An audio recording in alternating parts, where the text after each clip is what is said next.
start recording our event so that others who couldn't join us live will be able to take advantage of this wonderful opportunity we have this evening, where I'm going to introduce two humans and their troupe.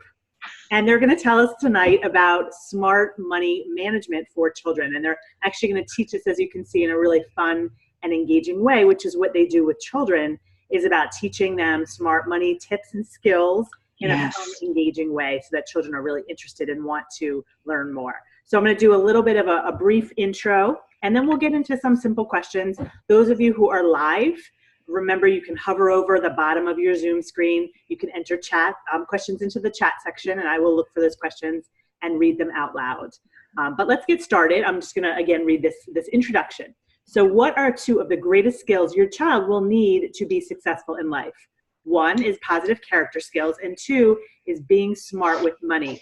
Two zany and loving grandmas, Debbie Todd, a spunky CPA, and Phyllis Matson, an amazing theater creative, have merged their passions to bring belly laughs and fun learning to your amazing kiddos aged 3 to 9 using zany and wholesome online interactive theater. I would just say these lessons are probably appropriate too for older kids as well.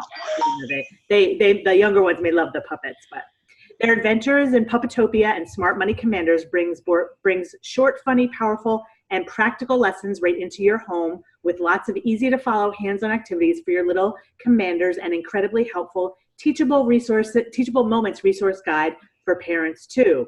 We, as in Debbie and Phyllis, do all of the heavy lifting. Their Smart Money Commanders Money Games program will be offered quarterly.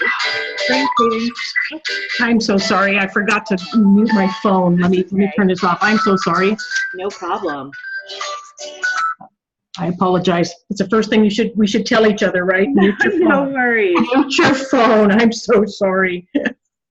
So their Smart Money Games program will be offered quarterly. Spring savings, fun summer, awesome autumn, and winter wisdom money. Keep children engaged and active in learning any time of the year. There's also a graduation ceremony for the little ones. Plus, there's a private Facebook group for the commander coaches, meaning the parents, to chat with us every step of the way. So welcome, Debbie Deb, and Phyllis. So glad to have you and your troupe here today. Thank you. We're glad to be here. Oh, good to see you both. And you're coming to us from the West Coast. We are, yes. We are just about 30 miles north of Portland, Oregon. Wonderful. Yes. Are you having some good weather there? We are. I'm actually sitting here looking out over the computer screen at a beautiful sky, and we're going to have a glorious sunset in a couple of hours. Wonderful. Oh my gosh, yeah. That sounds lovely. It is. It's great. So the way tonight is going to work is I have some really basic questions about money management to ask and teaching kids about money. And then whoever's here live can post their questions in the group chat. I will also post this on the website and on the Facebook group, so people can always ask questions afterwards who weren't able to come with us live, and I can pass those questions along. That would be great. Thank you. Absolutely. Excited. Thank you for being here and sharing your expertise. So Awesome. The first basic question I have is, do you have any tips on how to handle allowance for children? That's something I hear all the time. What are your thoughts? Wow. That is a great initial question. And I'll tell you, it is one that I think every parent, and in many, many cases, grandparents, they have discussions about, and in some cases they have disagreements about. And this is where, part of the situation where you've got money, people have different ways that they think about money. Some people think about it as, oh, I just need to give it away. Some people feel very strongly about having a good work ethic. And actually, having an allowance and earning your own money is one of the weekly segments that we actually teach in our program. And it's really amazing. We actually part of it deals with savvy shopping, and part of it deals with earning your own money. It's called My Own Money.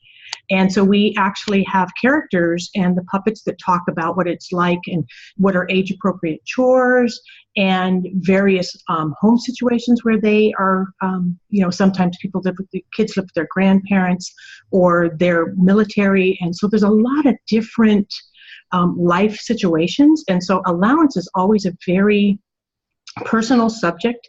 And we don't tell parents or grandparents that, you should give allowances or you shouldn't give allowances, right? Because really that really is a very personal decision depending on what your life goals are. However, we believe that children learn best. And I've seen this in my professional career as a CPA over the last 20 years, is that children really like to know that they can be in charge of something, that they can command something. And if you give them certain activities that they can do, what I've seen is a scenario that works really well. If you are inclined to allowance, but you want to make sure your children kind of learn basic work ethics, is there's certain tasks and chores that they can do that are part of, because you're part of the family. And then there's certain chores that you can do where you can earn money. And so we actually have, as part of our resources and our charts, we have items that they can use to do that. And then the families can design their own items. So, they're all very age appropriate for them to be able to make those decisions. And they do it as a family, which is neat. So kids get to learn responsibility, but they also know that if I choose to do these extra chores, right, choice and making good decisions, that I can earn extra money to do something that I want. We call it Smart Money Commanders, but we weave in work ethic, we weave in integrity, we weave in caring and sharing. So it's really a whole lot of character building and a lot of things that help kids as they grow up along the way. That's really great. And one of the things that I talk about a lot in this group too is giving kids a sense of control. Absolutely. Yes, actually have control. They're more invested and they actually feel better. A lot of kids will rebel simply because they feel out of control. So this is a great opportunity to give them a sense of control. Yep. Right. So we call it commander. We call them, we say it's Smart Money Commanders because we want them to know that they have the ability to command their next steps and they can be in command of their actions. So that it really is about personal choice and personal responsibility. And the parents and grandparents or aunts and uncles, we've, all across the board, they just love coming in and knowing that they can very quietly and in a very positive way, allow their children to grow in not only their money skills, but also in their character skills, which are going to help them for the rest of their life. Well, they're amazingly curious, and they learn, they mimic, and they see older siblings or the people that care for them. They see and they pick it up right away. Yeah. But they have so few decisions to make on their own. And Rachel, when you said control, yes, they very much want ownership. Yeah. And they do want to be empowered in their own little way. And they're curious and they really want to learn. They want to learn and do and have control over something that belongs to them. 100% agree. Absolutely. And a lot of people are coming here to improve behavior and improve character, and giving a sense of control absolutely leads to it. Yeah. There you go. I love it. Great. So thank you. Next question. What kinds of things can we expect from how kids understand money at different ages? Do you have some sort of general guidelines about that? Oh, yes. And that is a stellar question, because one of the things that we get asked, and I've gotten this question professionally over the last couple of years, is like, why did we want to start looking at teaching money skills to children as young as 3? Because most people say, well, you don't need to worry about it until they get into 7th grade or 8th grade. And I would just beg to differ. There are tons and tons of studies out there, going back 20, 30 years, that children as young as 2 or 3 can understand basic money concepts. And what I've shared with people is like, as soon as they're old enough to say, I want, then we might want to think about them understanding what that means. Because one of the things that I've seen, and we share this, and I think every parent that's here knows this, is that children are bombarded, and we're all bombarded as adults, with probably not less than 4,000 advertisements of some sort or another every single day. And what I've learned and I've seen is if parents or grandparents or teachers say, I don't want to teach children about money at an early enough age, they are being taught. They're being taught by Nike, by Nickelodeon, and by Nabisco. So trust me, they're being taught money things, but they may not be being taught things about how to save or how to, understand that I don't want that right now because I need to work on this other thing, right? So what we've learned, and when working with kids is kids are very active. They don't learn the same way as we do as adults. You can't just sit them down with a book and read it to them. They're very active. They got to touch, they got to taste, they got to build it, right? And that's what we really bring into this, because if children can see it visually, they're very visual. So that's why we use the interactive theater and why we dress up the way we do, right?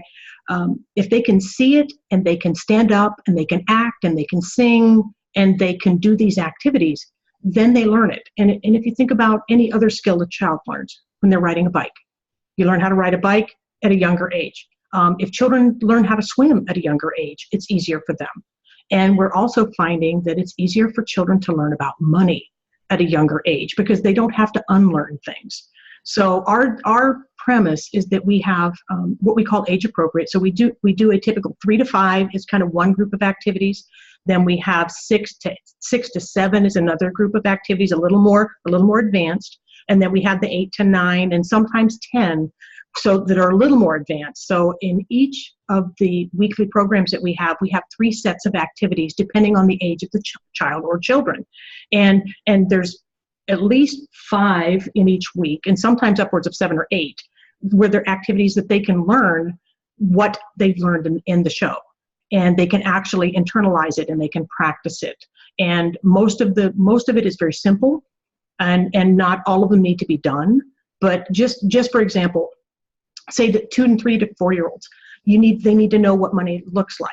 They need to know how you start to save things. And so we start the very early part of the JAR system where they understand that they want to save a little bit, they want to spend a little bit, and they want to give a little bit. And then we start to build on that as the child gets older. And then they can start saying, that's when you start looking and saying, well, if I want to save for something, then we have you put something up on their wall or on the refrigerator that I want to save. This is what I'm saving my money for. And they understand, delayed gratification, and they understand the accomplishment they feel like when they've saved enough money to actually buy the thing that they wanted. Right? So that's along the lines of what we do. And it's just fun. I mean, one of the things I'd say is that within all of the courses that we offer, they meet 5 out of the 6 educational standards for money. And the one we do not deal with is investing, because we don't really feel like 7-year-olds need to know much about the stock market. So that's the one we don't do. But if they have if your parents have older kids, I have a friend who deals with teenagers, and he's all over that. Yeah. Right.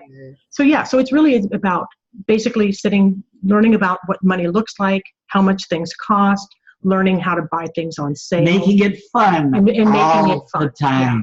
And so we have color pages for each week that relate to what we're doing. We have an amazing illustrator who's done some great things for us. And we just love it to see the kids really grasp the concepts, because that's the part that's so magical about this, is they don't even really realize that they're learning because they're playing. Yeah.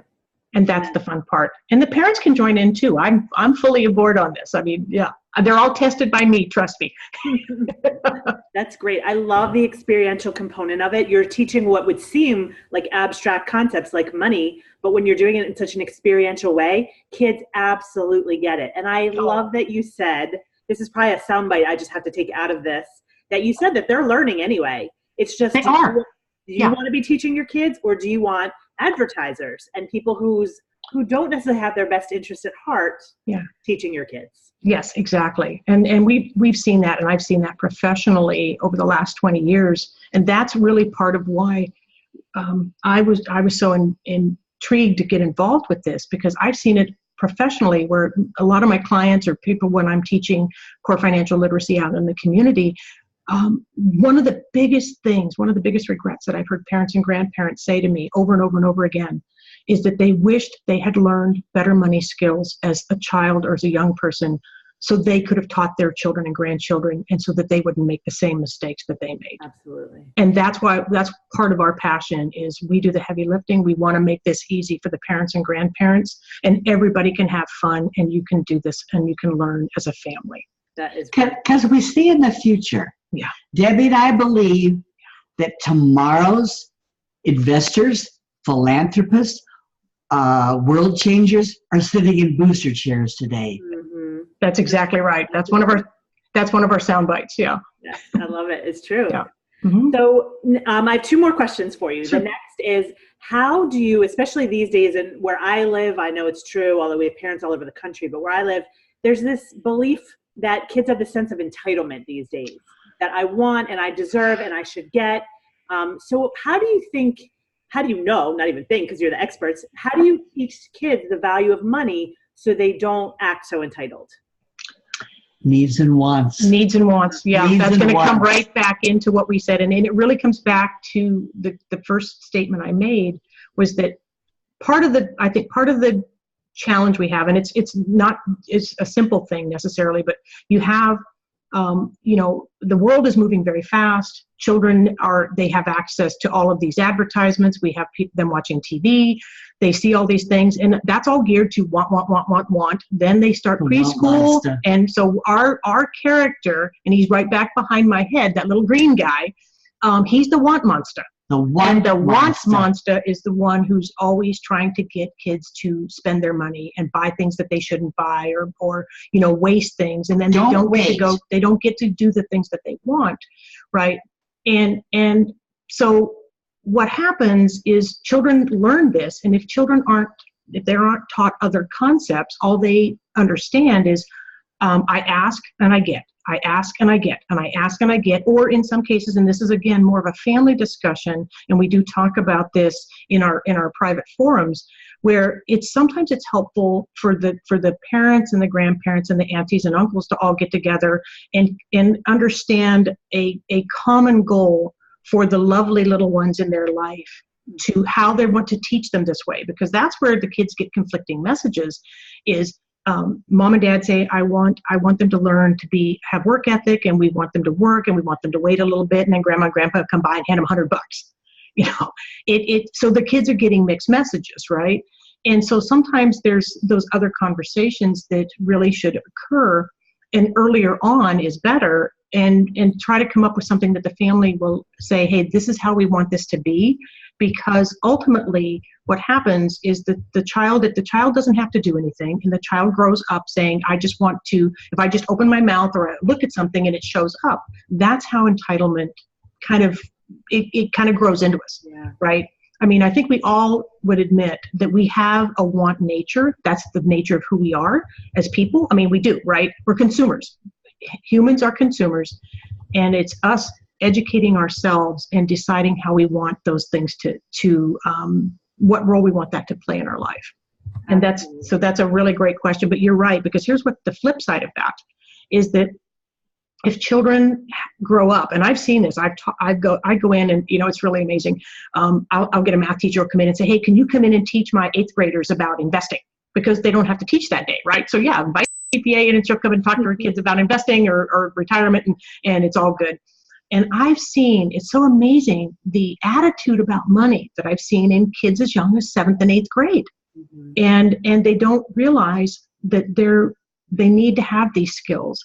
And if they're not taught in school, if they don't, get kind of grounded at an early enough age, what happens is they graduate and then they go off to college. And when they're walking to, freshman check-in, there's going to be 8 tables there with companies that are going to try to get them to get a credit card that they can use to buy pizza every Friday night. Mm-hmm. And what happens is they get themselves in this financial mess before they even get started.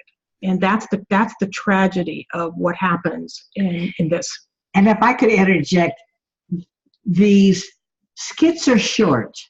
Mm-hmm. They're short enough for a 3 or 4-year-old, and they're funny. And it's not just the puppets even telling them what to do or not to do. They see what happens when the puppet spends all her money that her grandma and grandpa gave her, and she has nothing left. Yeah. So they learn through what the puppets are experiencing, and they connect so much more with puppets than they do often a parent or a caregiver who's saying, you shouldn't do that. Yeah. It's fun. They see it. It's very interactive. They're asked questions. The puppets ask them questions. Did you see what she did?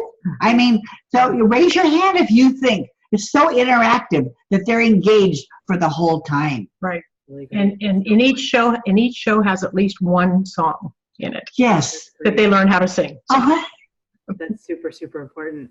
And Yeah. if we talk too about modeling and entitlement, I know I once talked about this in a video that as parents, we don't necessarily model what it looks like to not get ourselves things. Like we will Yes. lecture our kids, you should know that people in the other parts of the country are struggling. They see us buying what we want. That's They don't right. see us internally having the conversation, well, I want that golf club, but I have to pay the mortgage this month. We don't say Right. that out loud. Yeah. So they don't Yes. see that we don't get ourselves everything. They see us buying whatever we want. So Yes. it's whole modeling and really showing kids what it looks like. And I love the experiential, part of your program. And these things are super important. So I'm so glad.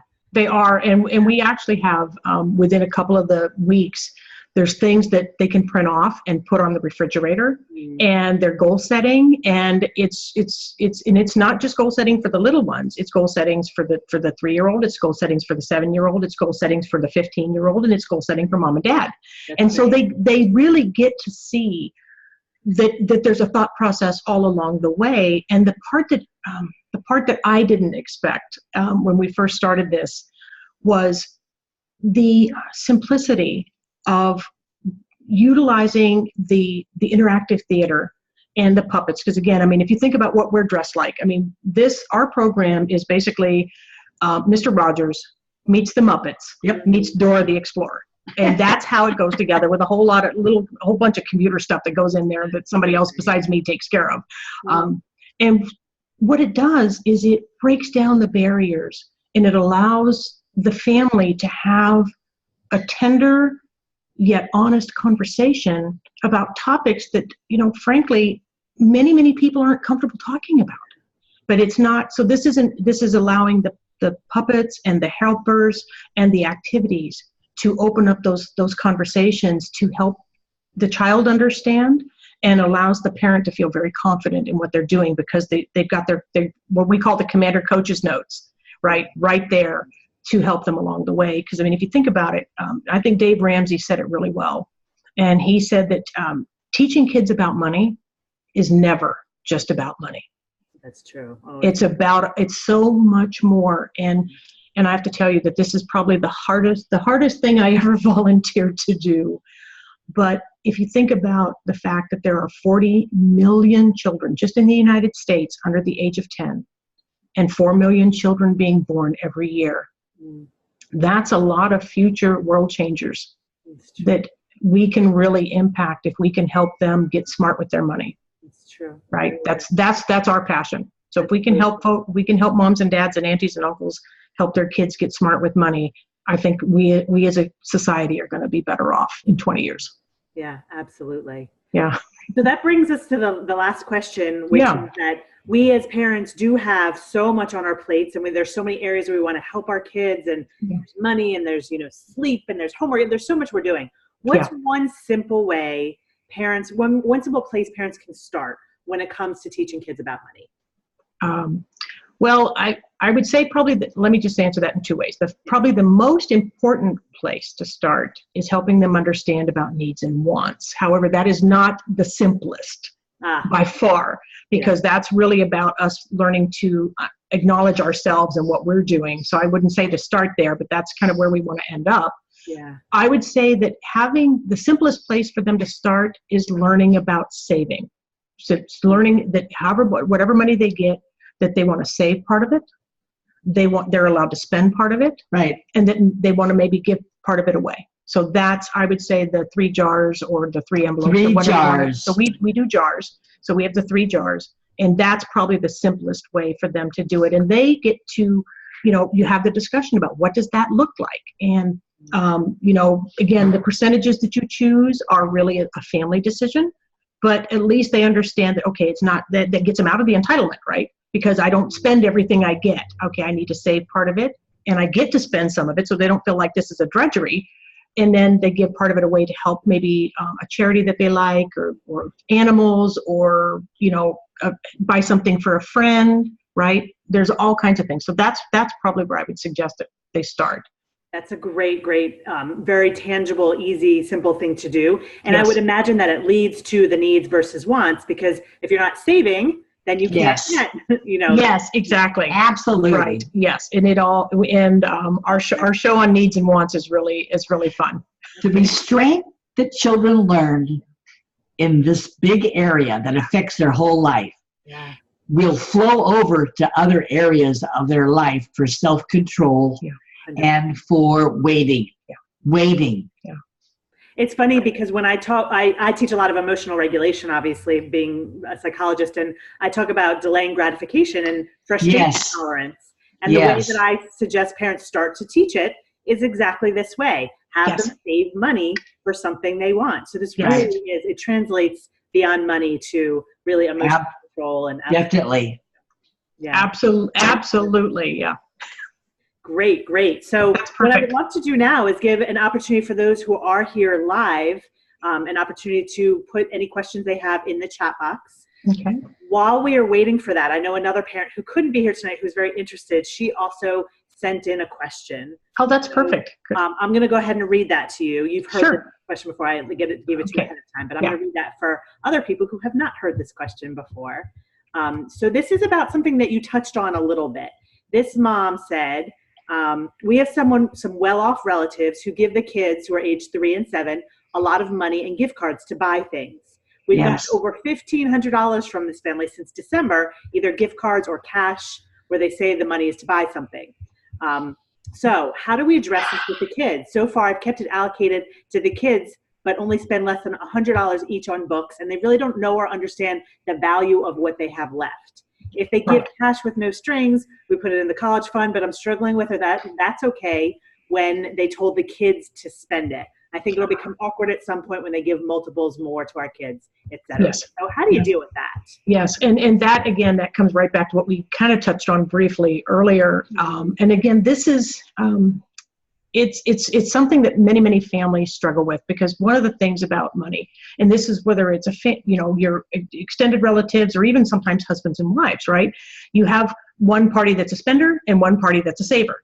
And when you have families, and whether it's grandparents or aunties and uncles or any of those folks, I encourage the families to sit down and say, listen, this is important to us. This is an important skill that we want to teach our children. And here's the guidelines that we would like to see followed. And if they say, hey, I still want to give money and I want to give money, then that's when, as a family, you could say, I would like to see that go to a college fund or a car fund or some other special type of thing that they can be using that for. So it's not like you're telling them they can't give you the money, but have them understand, maybe have them come watch the show where they can see what happens when the princess doesn't, she's got 2 ponies, but she wants a 3rd pony, right? Or she has 19 dollies, but she needs another one, right? So sometimes that's the kind of conversation that you really just want to have and say, these are the financial goals and these are the learning goals that we would love to have our children understand, and we would appreciate you supporting us in that.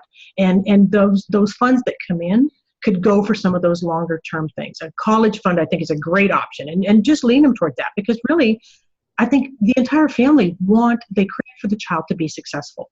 Yeah, that's a really good idea, to get the family member who's giving the money to get involved in that solution and saying, I'm happy for you to continue to do that, but can we put it towards something that'll benefit their future instead of the wants giving the need. Yeah, they don't need 3 ponies, okay? We don't need 3 ponies, and maybe 19 dresses is a little more than they need, right? Yeah. Kind of thing. So that's my suggestion. And again, it's always an interesting conversation, because you've got well-meaning relatives that really feel like they want to do this. And that's just a conversation to steer them and say, how can we best help our child or children be successful when they're 18 or 19? Because the flip side of that is those are the key types of activities. And again, this is where bringing the videos out are good, because they can see this, right? And I've got all kinds of information that I put in the Commander Coach's notes about the stats of what happens when you over give to your children and how that actually breeds that sense of entitlement, right? Without them having to do anything.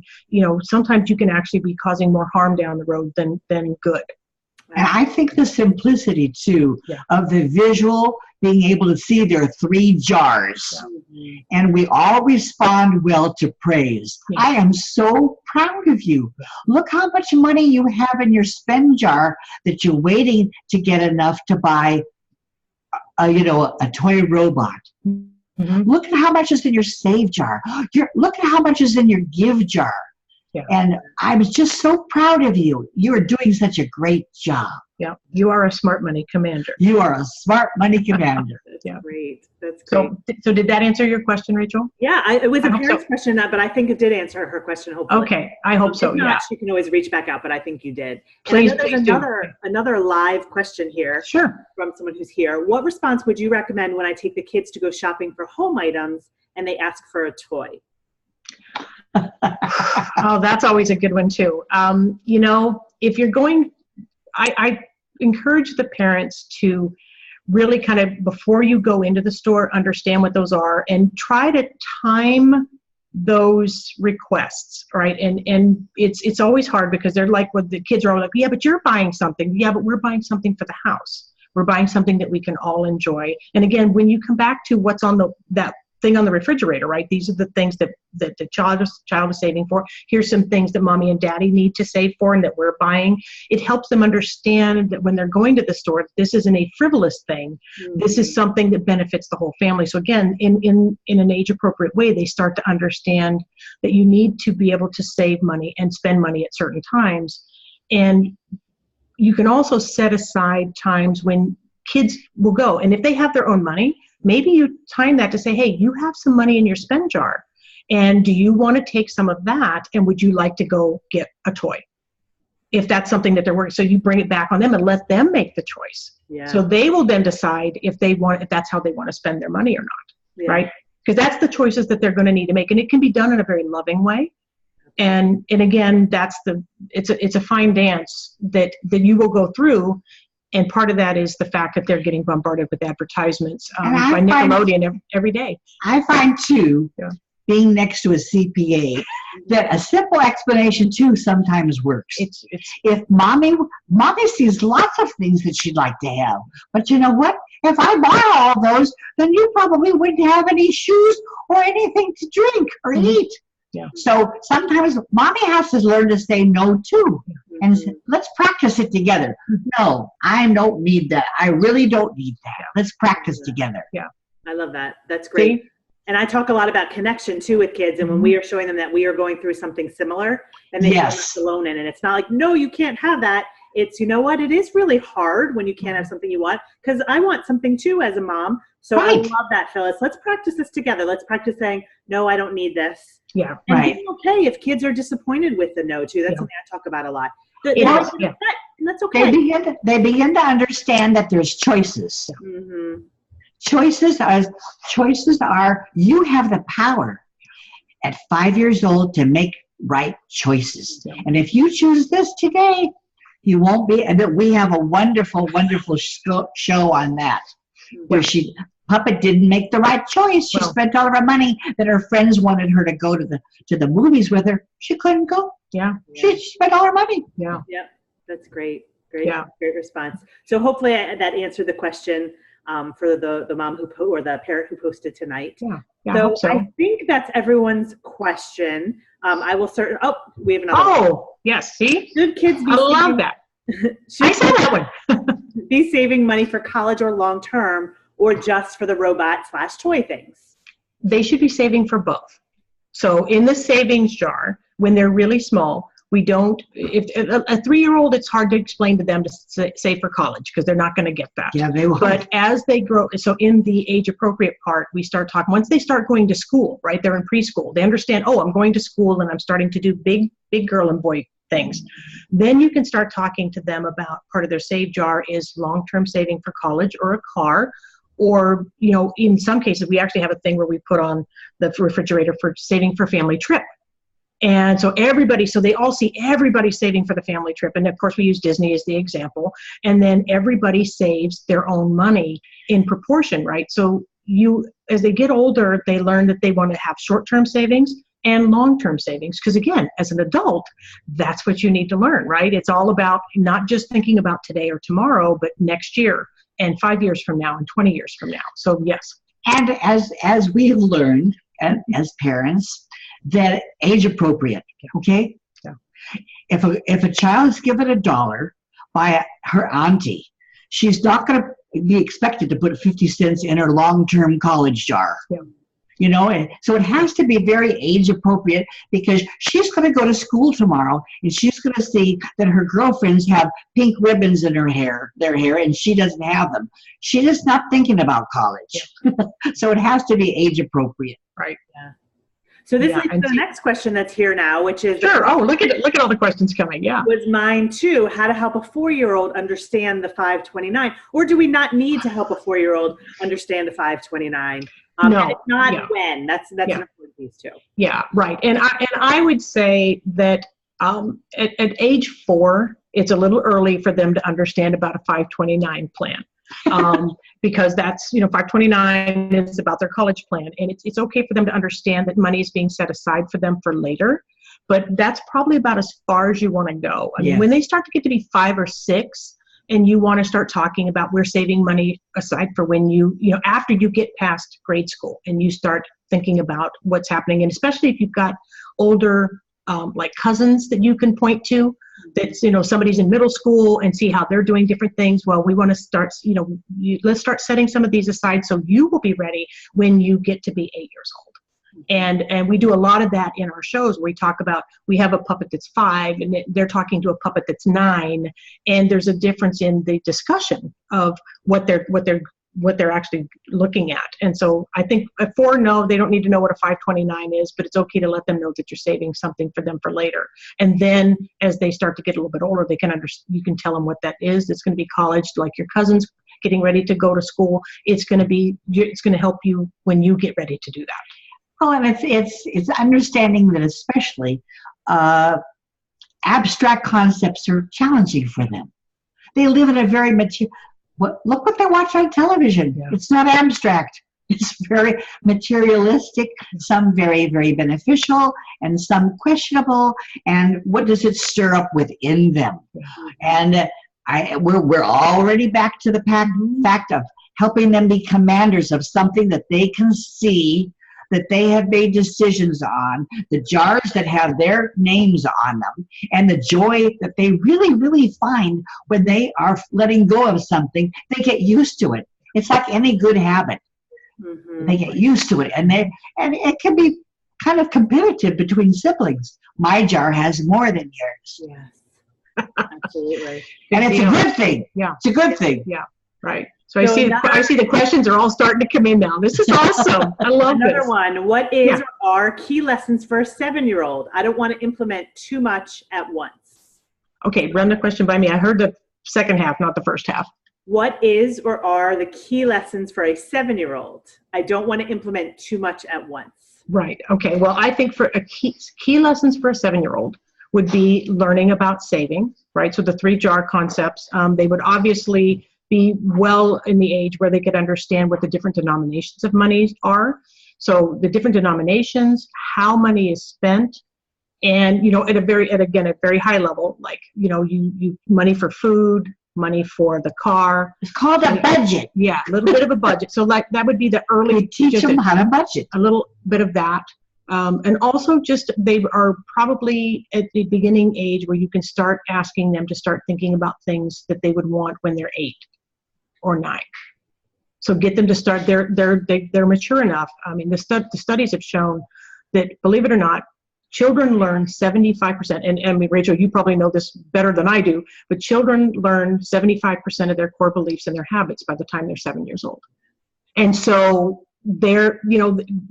I always encourage parents, don't be too nervous that you're teaching them too much. Be nervous that you're teaching them too little. Because if you're not teaching them, somebody else is. So again, money denominations, they should be very clear on basic ideas of what you spend money on and what benefit that it has.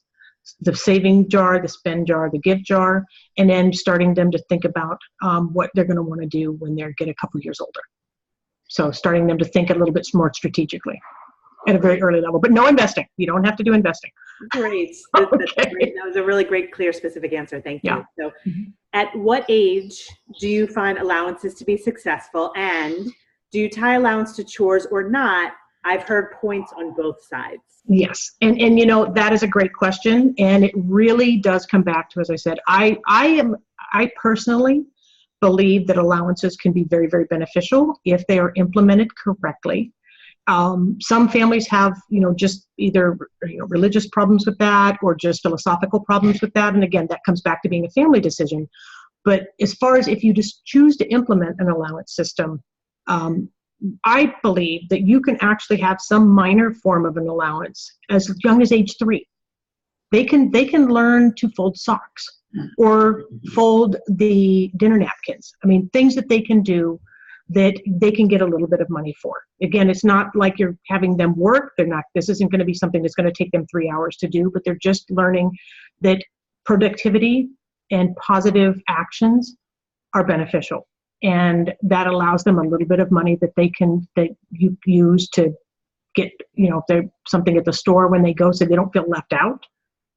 And again, that gets to be more advantageous as they get older. So they start to get into that habit of knowing that I need to do something. It's not just going to get handed to me. Again, part of that is just trying to let people know that they're not going to be entitled all the time. Right? Yeah, absolutely. And we do cover that, and we give lots of options because that is a very, very personal decision. I think so too. And one of the things that I mentioned too, that I know the way I personally work, and again, I agree, this is such a personal question, but the way I do this in my family, and when people ask me this question as a parenting expert, I actually do something you mentioned a little bit earlier. I think when we first started, we were talking about allowance. I do give my kids an allowance that is not tied to chores. Yes. To teach money management. So we do something similar to the 3 jars. Yes. And that's simply money management. And it has nothing to do with them earning it. And in addition, there's a list of chores that they can do that if they want to earn more. Yes. Stuff like washing my car, which I wouldn't expect them to do. But the other chores that we do in our house, you do it because you're a Bailey. And we're a Bailey. So exactly. Yes. What we do to contribute to the household. So that's another perspective. Yes. But I totally agree with you guys that it is such a personal choice and I say this all the time, what kids need is confident parents. Yes. They don't need you to make the right decisions. They just need you to believe that you're right. Yes. Confidence really impacts a child, and a parent's confidence impacts a child in such a positive way. Versus the anxiety, am I doing this right? Am I messing up? So.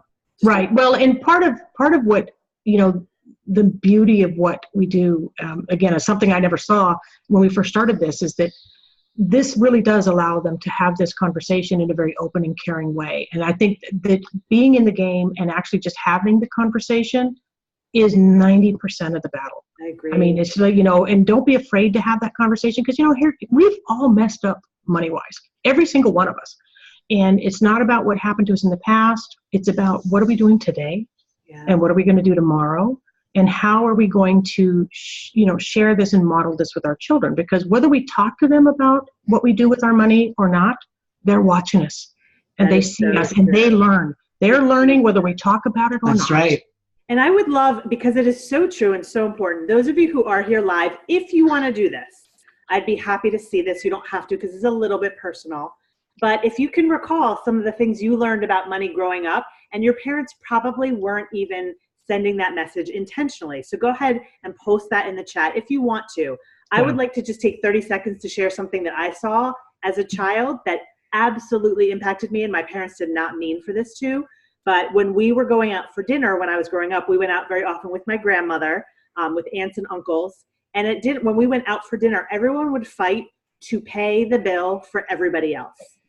So my grandmother would say, I'm paying for everybody. My mom would say, I'm paying for everybody. So the lesson I learned about money is you don't ask for money, you offer money, and you are always supposed to pay for other people. So it's very hard for me as an adult to ask for money. And I run a business, so that really gets in the way of running a business.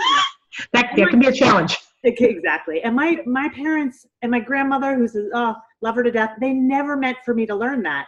But these little things we do, if we don't talk about money, kids get the message. It's like these subliminal messages that they're getting. If we're not having these conversations, then they get those other messages. So I love Right. what you said about the conversation. Right, and that's so true. And sometimes I think we as parents, we don't understand that because, I mean, I don't know if anybody feels comfortable, but I'll share a little bit about me.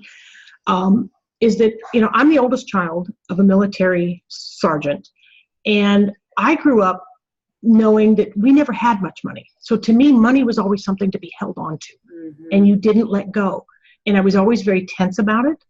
And then, I didn't spend anything. I didn't allow myself the comfort to know that I could enjoy certain things because I was always fearful of that.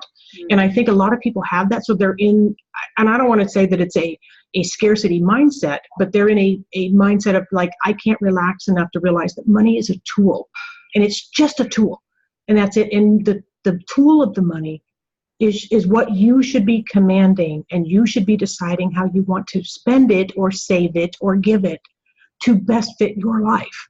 And that's something that it was really hard for me to understand that. And then I met and married my husband. And so like I'm the consummate frugal person, and my husband was the consummate spender.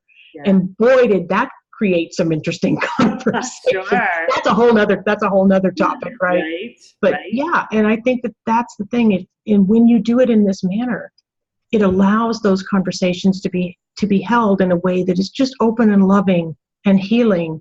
And I'm so excited to see when families can go to the next step in their financial wellness because they're actually having some of these small steps.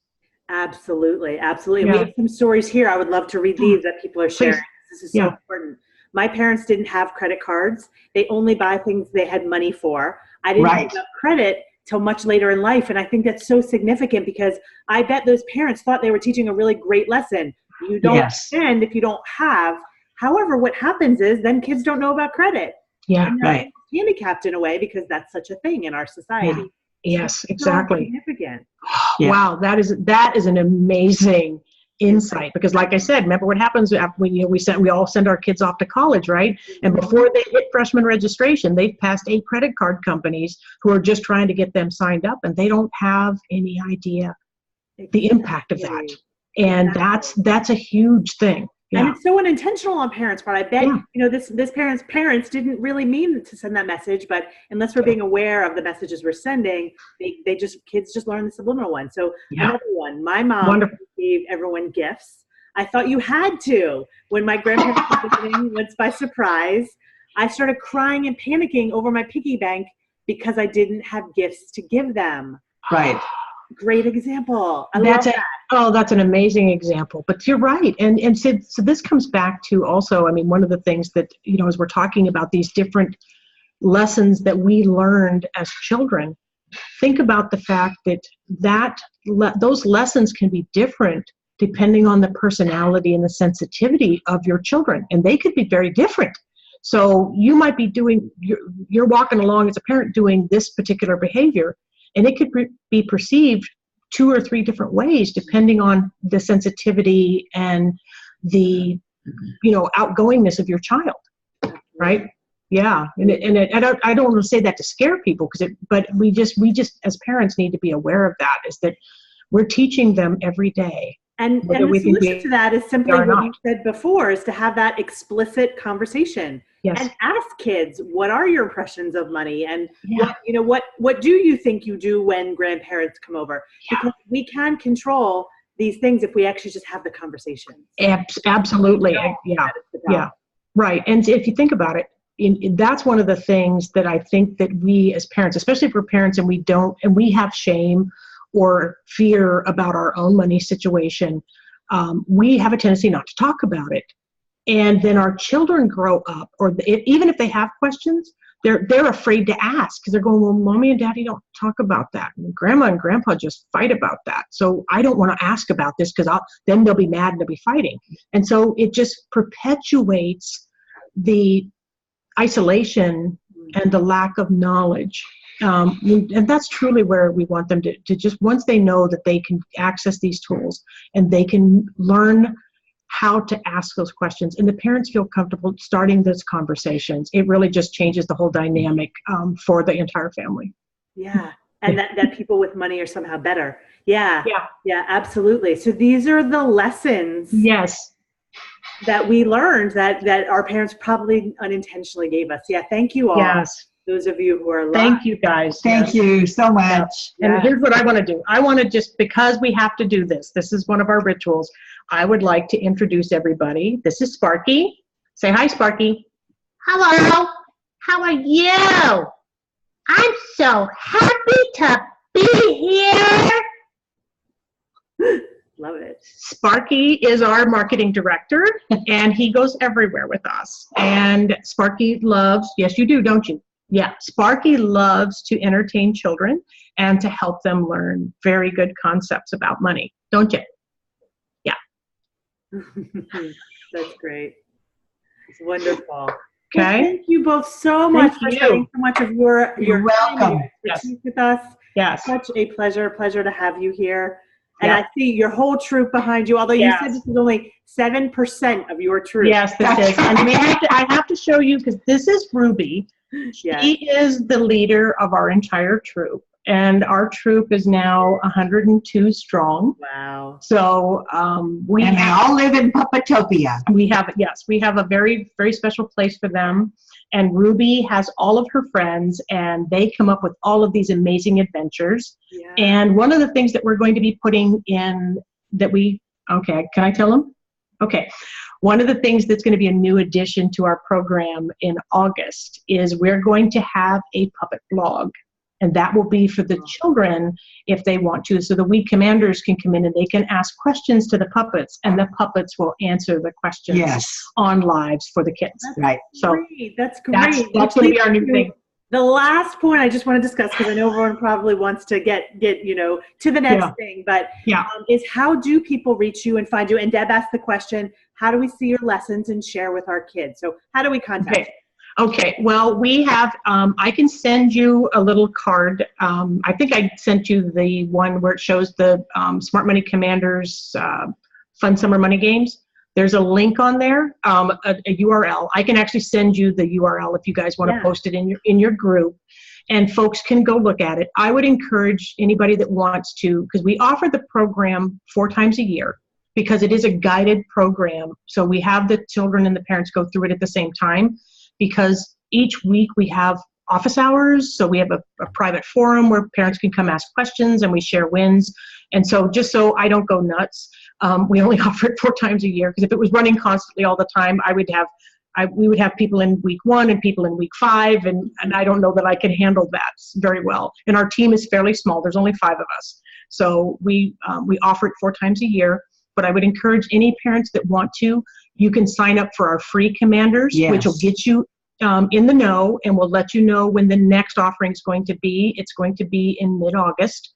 And people, then you can jump in and join the program, and we will start it. And the program lasts 8 weeks, and then you're in the group, and it's just fun stuff. And I will say that the folks that have worked with us before, every time we're always putting in new stuff. So the program is just getting bigger and bigger and better and better, because we find these things, and we just want to give the parents and the grandparents and the kids as much entertainment and as much value as we can. So I will send you the link to our Teachable site. They can join us, join the free commanders if they want to, or they can like our page on Facebook, and that's Ruby's Troop. And if you go click on the Ruby's Troop page and you like us, we post things there too as well. So then you'd be able to find out how what we're up to and what the puppets are up to, because we're just kind of along for the ride, right? The puppets are in charge. Post your information when I post this replay as well. Perfect. That would be great. Everything that you just mentioned, Debbie. Thank you. So much. Yes. Thank you again for being here. For those of you who are live, thanks for staying on with us. And those of you who are watching the replay, feel free to reach out to me. I can put you in touch with Debbie and Phyllis as well. And we will make sure you get all the information you need. So thank you all so much. Yes, thank you so much. This was so much fun. You're very welcome. Yeah, it's our pleasure. We love it. And we look forward to hearing from any of your members. And we are happy to help them help their kids become Smart Money Commanders. Yes. Because like we said, tomorrow's philanthropists and world changers are sitting in booster seats today. And that's what we're going to do, right? And as Dave Ramsey said, teaching kids about money is never just about money. So true. And we're gonna help change the world, one belly laugh at a time. There you go. Words of wisdom. There All you right, go. you guys have a great night. Thank you guys. Thanks so much for having us. Thank you. Okay. Okay. Bye-bye now.